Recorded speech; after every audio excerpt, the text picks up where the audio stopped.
இன்றைக்கி பங்குச்சந்தை வந்து 900 புள்ளிக்கு குறைஞ்சா கூட சில ஸ்டாக்ஸ்லாம் நல்லா போயிருக்கு. முன்னாடி சொன்ன மாதிரி விஎஸ்டி இண்டஸ்ட்ரி 17.90 போயிருக்கு. கரண்ட் ப்ரைஸாக 478 இருக்குது. இது இன்னும் ஏற வாய்ப்பு இருக்குது. அதுக்கப்புறம் வந்து பார்த்திங்கன்னா காட்ஃப்ரீ பிலிப்ஸ் 13.87%. இது ப்ரைஸ் கொஞ்சம் ரொம்ப ஜாஸ்தியாக இருக்குது. இதை கொஞ்சம் அவங்க சக்தி இருந்தால் வாங்கலாம், இல்லைனா அவாய்ட் பண்ணிக்கலாம். அதுக்கப்புறம் வந்து பார்த்திங்கன்னா பெக்டர்ஸ் ஃபுட்ஸ் அதான் 1800 இருக்குது. ஸ்லோவாக கன்சிடர் பண்ண ட்ரை பண்ணலாம், ஒரேடியாக எல்லாராலையும் வாங்கிட முடியாது. நாலாவது வந்து பார்த்திங்கன்னா ஏறினது பங்கு பார்த்திங்கன்னா குஜராத் ஃப்ளோரோகெம். நேற்று கூட நான் சொன்னேன் 3812 ரூபா. இன்றைக்கி மறுபடியும் 8% ஏறி இருக்குது. கொஞ்சமான குவான்டிட்டிஸாக வாங்க ட்ரை பண்ணலாம். ஃபிஃப்த்து ஸ்டாக் வந்து ஏறினது வந்து பார்த்திங்கன்னா கிளென்மார்க் லைசன்ஸ்.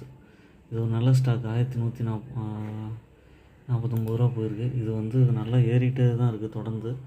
கொஞ்சமாக கன்சிடர் பண்ண ட்ரை பண்ணுங்கள்.